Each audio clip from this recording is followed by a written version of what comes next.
At tamis po natin ang bawat isa. Amen. Mas Amen. kasi Amen. isang linggo na naman. Yes. We miss you. Isang linggo na naman na hindi tayo magkita-kita. Kaya parang isang taon na naman. Amen. Oo nga, lost. Praise the Lord. At okay ka lang. Hallelujah. At salamat sa inyong pagdating. Salamat po ating Cherry. Bagamat siya ay may lakad mamaya. At tuloy-tuloy ang Matthew 6:33. Seek first the kingdom of God and His righteousness, and all these things shall be added unto us. And sabi ko, unahin mo na si Lord. And we do believe in our heart of Lord, something good and something great is going to happen. Ang aking unang anak spiritual ay narito na sa kanyang nanay. Amen. Salamat, Roxanne. Nagulat ako na sa ligsang na pala siya. At salamat sa ating mga buhay. Salamat po. Na-miss namin sobra ang ating pinakamamahal na pambansang Makata ng Chungwan. Si Tintin. Pag pinagtula mo yan, nako talagang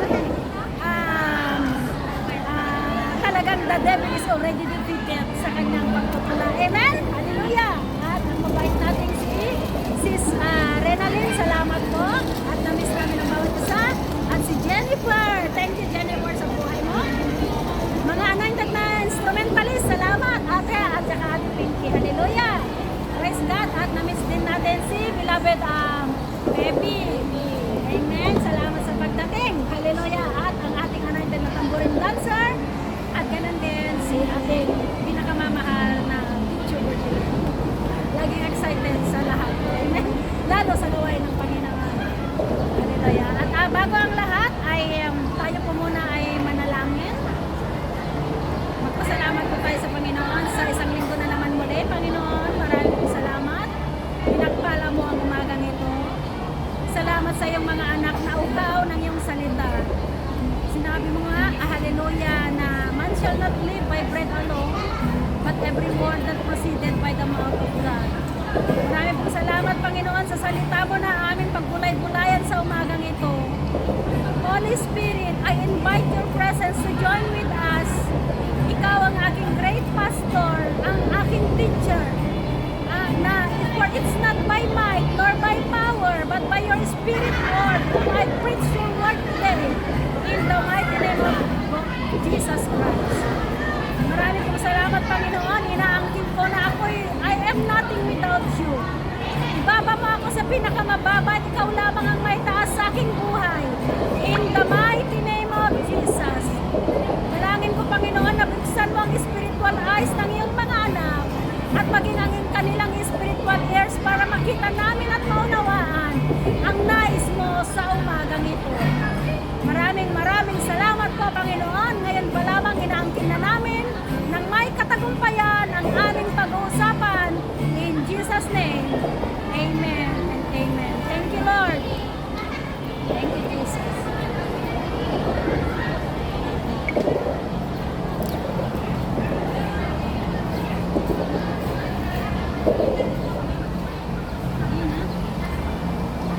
Magandang umaga muli. Ang ating pagbulay-bulayan sa umagang ito ay isang maikling katanungan. Amen? Na-send ko na po sa inyo kanina at later ay pwede nyo naman itong i-review. Amen? Tayo kasi ay walang teleprompter kaya ginagamit natin ang ating mga phone para mas lalong maunawaan po natin. Amen? Ang ating pabagat ay kanino ba natin iasa ang ating mga buhay? Ating susing talata ay matatagpuan po sa 1 Corinthians 15:19. At ganito po ang kanyang sinasabi, mangyari, sundan nyo na lang po ako sa inyong mga mata, ako na lamang po ang magbabasa. 1 Corinthians 15:19.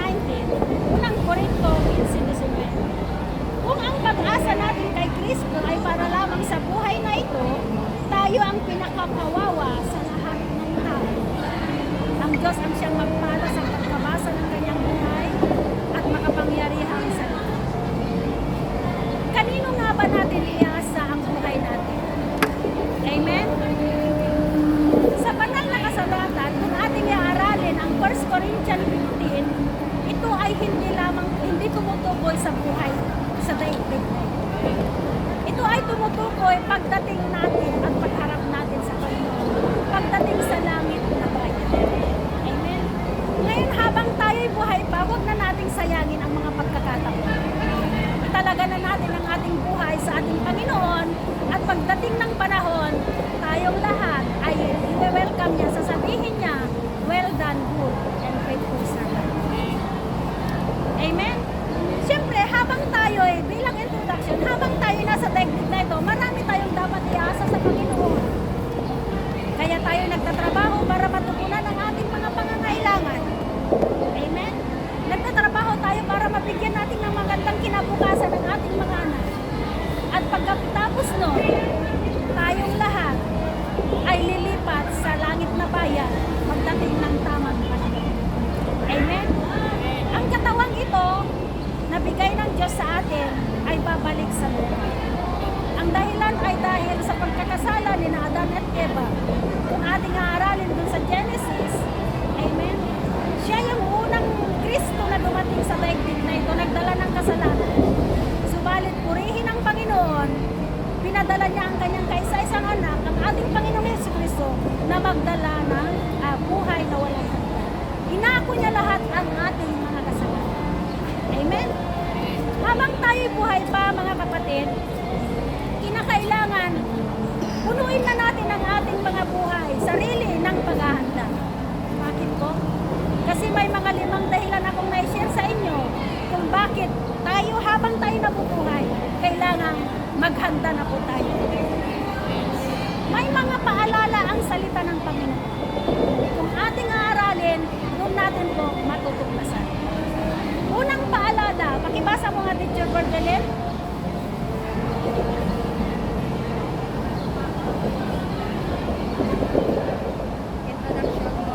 Doon sa unang paalala, bakit tayo maghanda?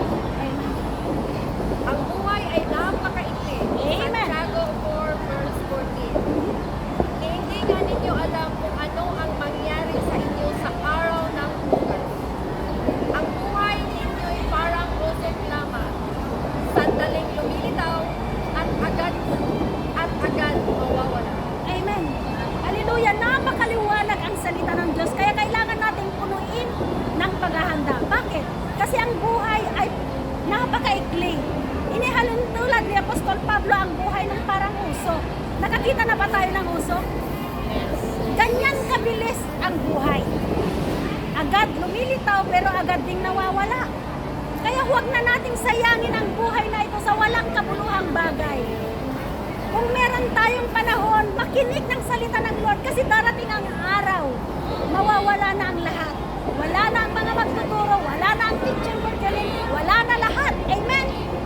Ang tanging dala-dala lang natin ay kung anong ginawa natin bago tayo lumisan sa daigdig. Kung ating aaralin, Psalms 90 verse 10, ang buhay ng tao ay hanggang 70 na lamang. Amen? Pero purihin ang Panginoon. Hallelujah. Bago natin lisanin ang daigdig na ito, tayong lahat ay magkita-kita. Amen? Kung anong ginagawa natin dito, gagawin din natin sa langit. Hindi tayo nahihiyang sumayaw, kumanta, to glorify God. Yan ang gusto ng Panginoon sa atin. Amen? Huwag na nating sayangin ang pagkakataon. Kung may pagkakataon, hallelujah, gamitin mo yan. Amen? Para sa gawan mo yung hati ng Panginoon. Kausap mo lang ngayon, mamaya wala na pala. Ay, patay na siya. Ganyan kabilis ang buhay. Kausap ko lang kahapon, ngayon patay na pala. Sayang. Kung hindi siya nakakakilala sa ating Panginoon.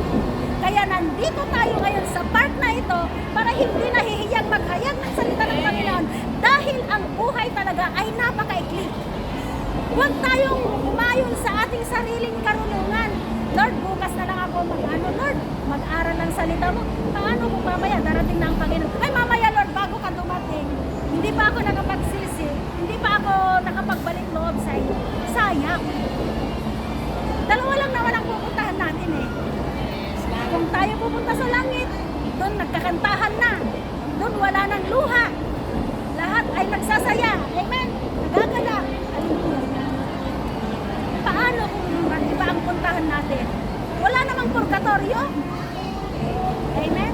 Tayong lahat, dalawa lang ang pupunan. Kaya huwag nating sayangin ang buhay na yan. Ang buhay mo, ang buhay ko, mahalaga yan sa Panginoon. May gagawin ang Panginoon sa buhay mo para sa kaligtasan ng mga kaibigan mo, ng pamilya mo. Kaya huwag po nating sayangin ang buhay kasi ang buhay ay napakaikli. Parang usok sa pagdaka at agad din nawawala. Kaya nga may Proverbs 3, 5, and 6. Ang sabi niya doon, trust in the Lord with all your heart and lean not unto your own understanding. In all your ways acknowledge Him and He will direct you. Hallelujah. Kaya walang mga Kristiyano ang napapahama kasi laging dumudulog sa Lord. Lord, kalooban mo nga ba ito? Lord, ito ba yung nais mo? Mag-for-good na ba ako? Let your will be done, Lord. Nag-start pa lang akong nag-enjoy maglingkod sa inyo. Hindi pa tayo ganap, marami pang mangyayari sa ating mga buhay. Kaya huwag nating sayangin ang bawat parte ng ating buhay sa walang kabuluhang bagay.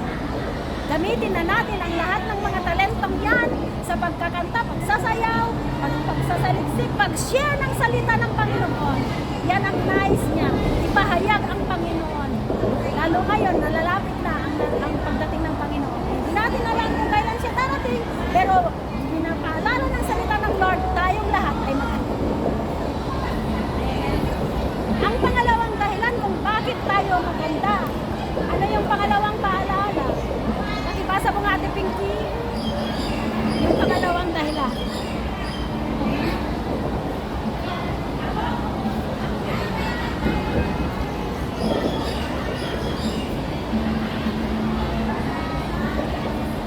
Number 2, Kawikaan 27. Walang katiyakan. Proverbs 27 verse 1. Huwag ipagyayabang araw ng bukas pagkat di mo alam kung ano ang magagawa. Mga Kawikaan 27. Amen. Huwag po natin ipagyabang ang araw ng bukas sapagkat hindi natin alam ang magaganap. Ang buhay sa daigdig ay walang katiyakan talaga.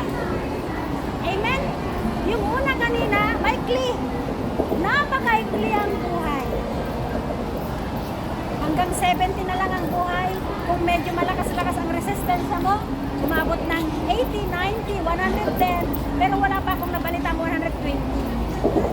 Eh paano kung ang buhay na yan ay hindi nakakilala sa Lord at hindi nagsisi, nagbalik loob? O di sayang. Amen? Ngayon ang pangalawa, walang katiyakan. Kaya ang kagandahan na yan, huwag natin ipagyabang. Ayaw ng Lord na mayayabang. Bakit kasi minsan, dahil pinagpala sila sa ganda, masyado na sila, no? O kaya yung kayamanan na yan. Amen? Ang kayamanan dito lamang sa daigdig. Iba yung kayamanan natin sa langit. Ang kayamanan natin sa langit, yung mga masisipag pumunta sa gawain. Amen? Doble-doble ang ating mga korona sa langit. Lalo yung magdadala ng mga kaluluwa. Sila, tayong lahat ang pinakamayaman. Sapagkat hindi tayo nahihiya. Na-bless na ako pag nag-uusap tayo ni Teacher Virgil. Sa dinami-dami ng nasishiran natin.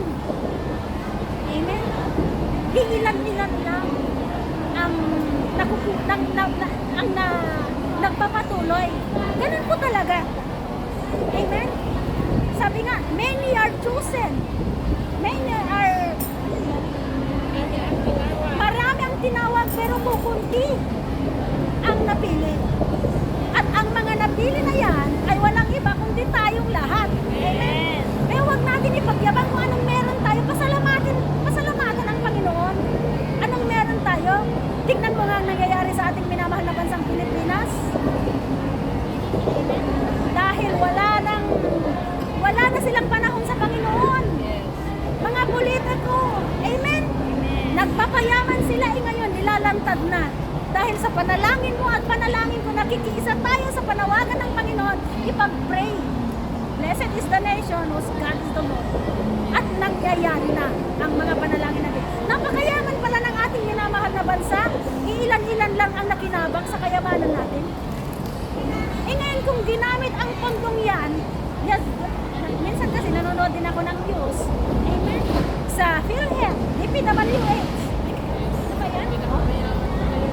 reported na tapos na yung mga flood control. Ayun pala ay creek lang yung nangyari. Kaya pala masyadong nababaha ang ating mga bansa. Pag-pray natin na yung mga politikong yan na nakaupo ay makakilala sa Panginoon. Maunawaan nila na ang kayamanan na yan ay dito lang sa lupa. Ano sabi ni Job 1:21? Ubad akong lumabas sa bahay bata ng aking ina at ubad din akong babalik sa lupa. Lahat ng yan meron tayo. Ang kagandahan, ang kayamanan, ang katagumpayan, kahit sinlaki pa ng kumot ang ating mga diploma, iiwanan natin ang lahat. Amen? Kaya, huwag po nating sayangin ang buhay na ito. Ang kailangan ng Lord sa araw na ito, dublehin natin ang pagpapagal, palaganap natin ang mabuting balita ng kaligtasan, at yan ay nakalulugod sa kanyang pangalan. Amen. Nakaka-bless pa ang lahat. At hindi nagsasawa. Every Sunday yan. Monday to Friday. Malapit na naman ang Sunday. Kita-kita na naman. Mag-worship na naman. Hallelujah. Ang lugar na ito ay lugar ng nandito yung presence ng Lord. Amen. Hallelujah. Minsan nalalang, Lord, bigyan mo naman kami ng magandang panahon. God answers me. Bakit? When 2 or 3 gathered together in His name, God is in the midst of us. At ang pangatlo, hallelujah, pakibasa mo nga Tim, ang dahilan kung bakit tayo laging maganda. Diyos ang nagtatakda ng kamatayan. Hebreo 9:27. Amen. Itinakda sa mga tao na sila'y kusang mamatay at pagkatapos ay ang pagtulog. Amen. Ang Diyos ang nagtatakda ng haba at ikli ng ating mga buhay. At isang araw, ikaw at ako ay haharap sa Panginoon. Ano sasabihin natin? Lord, hindi pa panahon kasi hindi pa ako nagsisi. Ang kaligtasan kapag tayo buhay pa. Kahit invite mo pa yung pinakamahusay na mananalangin, kahit invite mo pa si Bisha, amen, wala na pong silbi yun. Ngayon, habang tayo'y buhay pa, maglingkod na tayo. Amen. Anong ginawa mo sa daigdig? Lord, nag-worship ako. At lilinawin po natin, mga kapatid, na lahat ng ginagawa natin ito ay hindi rin ito yung dahilan bakit tayo naligtas. Ang talagang dahilan ay ang sakripisyong ginawa ng Panginoon sa krus ng Kalbaryo. Amen. Kaya tayo nandito dahil ito yung trabaho at ginagawa ng mga tao sa langit na naligtas. Amen. Hallelujah. Alam nyo, yung mga nandun sa langit, yun yung mga taong nagbalik loob, nagsisi at nagbalik loob sa Diyos. Hindi mahalaga kung tayo makasalanan. Kaya nga pumunta ang Panginoon dahil para hanapin at iligtas ang mga makasalanan. At yan ay walang iba kundi ikaw at ako na inamin na tayong lahat ay makasalanan. Romans 3:10, ang lahat ay nagkasala. At walang sino mang walang matuwid, wala kahit isa. Lahat tayo makasalanan. Kaya ang mga naligtas, mga kapatid, na nandun sa langit, amen, ay ang mga taong nagsisi at nagbalik mo. Bakit yung pinako sa cross, nakasama ng Panginoon? Amen. Inamin niya, Panginoon, alalahanin mo ako kapatid kay naghari na sa paraiso. Sabi ng Panginoon, ngayon din, isasama kita sa paraiso. Amen. Kaya, huwag natin sayangin ang buhay na yan. Maalala nyo yung si Lazaro at saka si Mayaman? Doon, pag inaral mo yung salita ng Lord na yan, amen, napapatunayan natin na baliktad ang nananalangin. Ang mga nananalangin pala, mga kapatid, ay yung mga kamag-anak nating nawala na sa daigdig. Eh kung sila'y pumunta doon sa impyerno, sasabihin nila, Panginoon, dalangin ko na ang mga kamag-anak ko mahal ko sa buhay hindi mapunta dito. Kasi totoo na may impyerno. Eh paano kung sa langit sila pumunta? Eh di sasabihin, sila naman nanalangin din sa Panginoon. Panginoon, dalangin ko na ang anak ko pagdating ng tamang panahon ay mapunta rin dito. Kaya huwag nating sayangin. Ikaw, ako, tayong lahat haharap at haharap sa ating Panginoon at magbibigay sulit tayo sa Kanya. Amen. Hebrews 9:27, itinakda sa tao ang mamatay ng minsan at pagkatapos nun ay paghuhukom. Amen. Hallelujah. Ang pangatlo, ay panglima na pala. Makibasa mo nga, beloved Bemi. Dapat laging handa. Mateo 24:44. Kaya lagi kayong maghanda sapagkat darating ang anak ng tao sa oras na hindi ninyo nalalaman. Kaya lagi tayong maghanda. Huwag tutulog-tulog. Wala niya si Lord nang nanalangin sa Saburon, iniwan niya yung kanyang mga alagad ay pagbalik niya, natutulog pa rin sila. Tapos pupunta na naman si Lord sa Saburon. Tapos balik, natutulog pa rin. Hindi ba talaga kayo makapagpiyak? Amen. Kayo mga kakapatid, kapag tayo nagigising sa madaling araw, alas 2, may pinapahiwatig ang Panginoon. Huwag tayong tutulog-tulog, maghanda na. Manalangin ka na. Amen. Mag-pray mo nila, Lord. Pagpalain mo ang pamilya ko, I declare salvation. Mangyari ang salita mo, Acts 16:21, believe in the Lord Jesus Christ, you will be saved. Lagi tayong maghanda.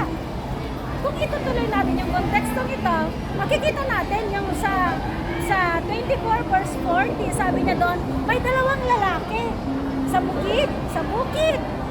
Ang isa ay kukunin, ang isa ay maiiwan.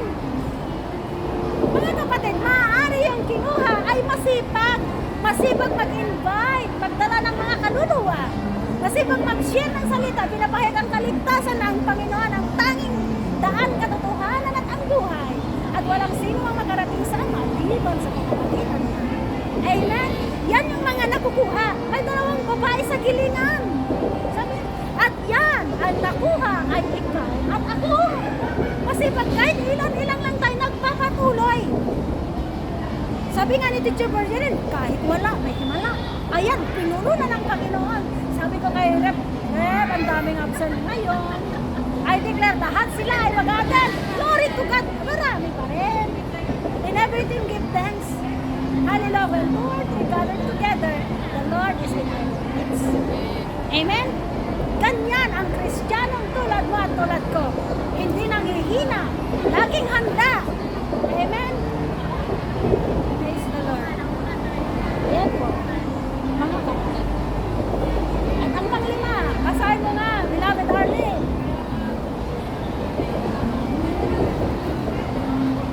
Kahit walang makakasama.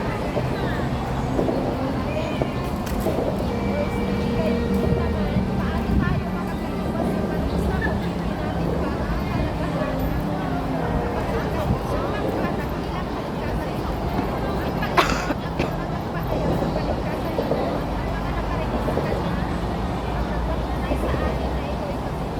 Amen?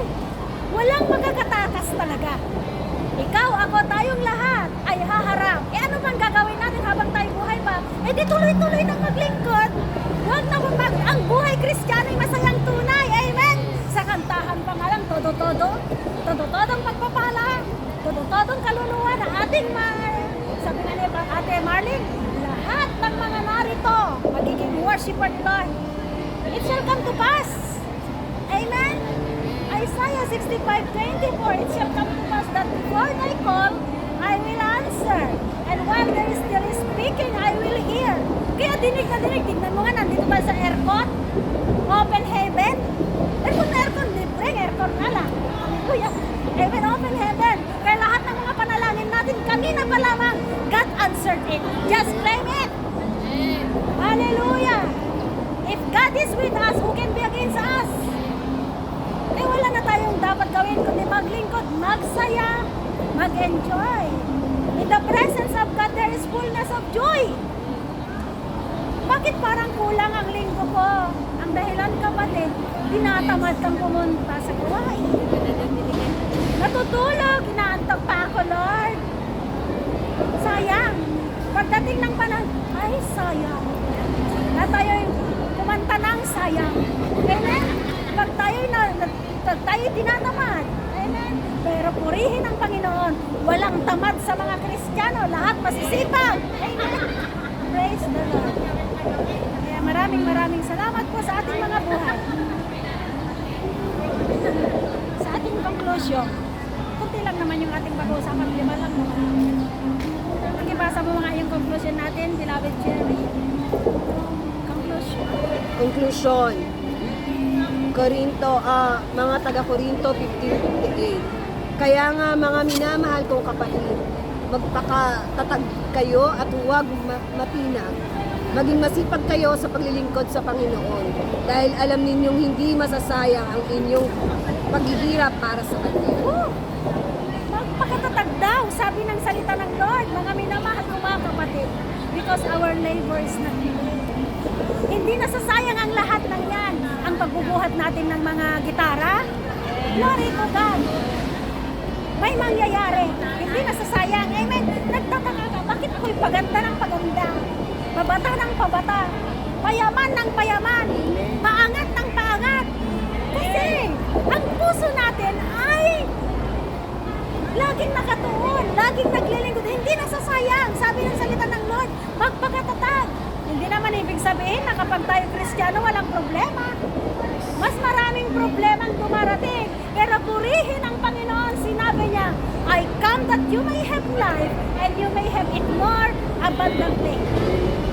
So you didn't have to worry about anything. Instead, pray for everything.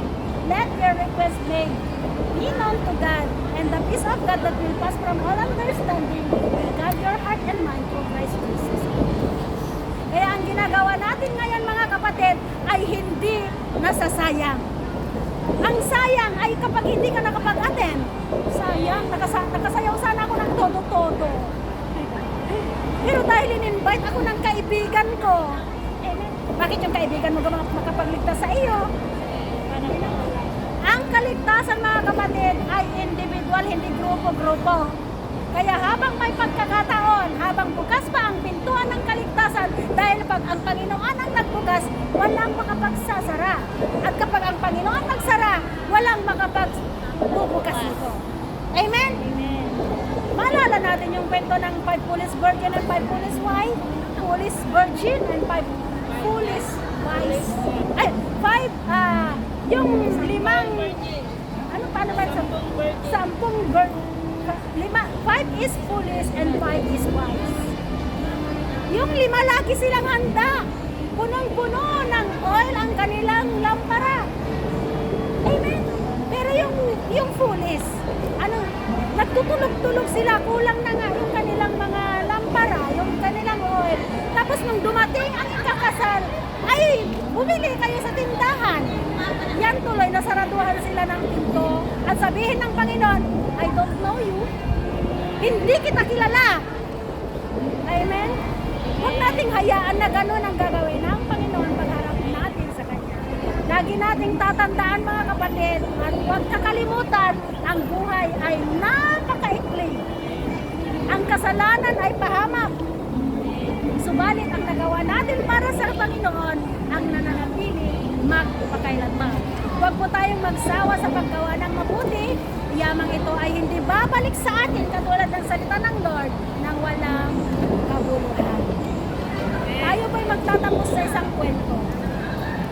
Amen? Merong isang mayaman na sadyang napakayaman. Nung naramdaman niyang malapit na siyang kunin ng Lord, siguro bago siya kinuha ay na-born again ang mayaman ito. Tinawag niya yung kanyang sekretaryo. Sabi niya, sekretaryo, halika. Eh syempre, mayaman, ganun siya magsalita. May power. Sekretaryo, halika. Amen? Ano po yun, boss? Nararamdaman kong malapit na akong kunin ng Panginoon. Pero bago mangyari yon, gusto kong magbilin sa'yo ng 3. Ang sabi ng mayaman, kapag ako'y namatay na, magpagawa ka ng kabaong, butasan mo yung magkabilang gilid. Ang kamay kong kaliwa sa labas at ang kamay kong kanan ilabas mo. Ang pangalawang bilin ng mayaman na ito, sabi niya, i-withdraw mo lahat ng kayamanan ko. Ibenta mo na rin lahat ng mga napundar ko. At lahat ng perang yan na aking napaghirapan, ikalat mo sa daan habang ako'y dadalhin sa burol. Napakarami siguro pera.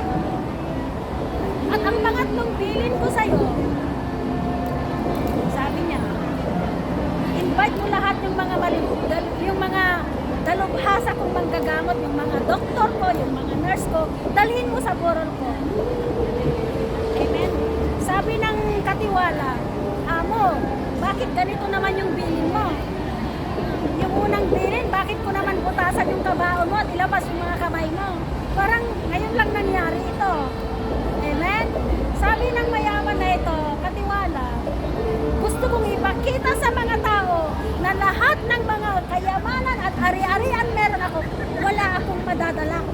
Kaya ilalabas mo ang aking mga kamay. Amen? Wala akong madadala sa langit. Kung langit ang punta.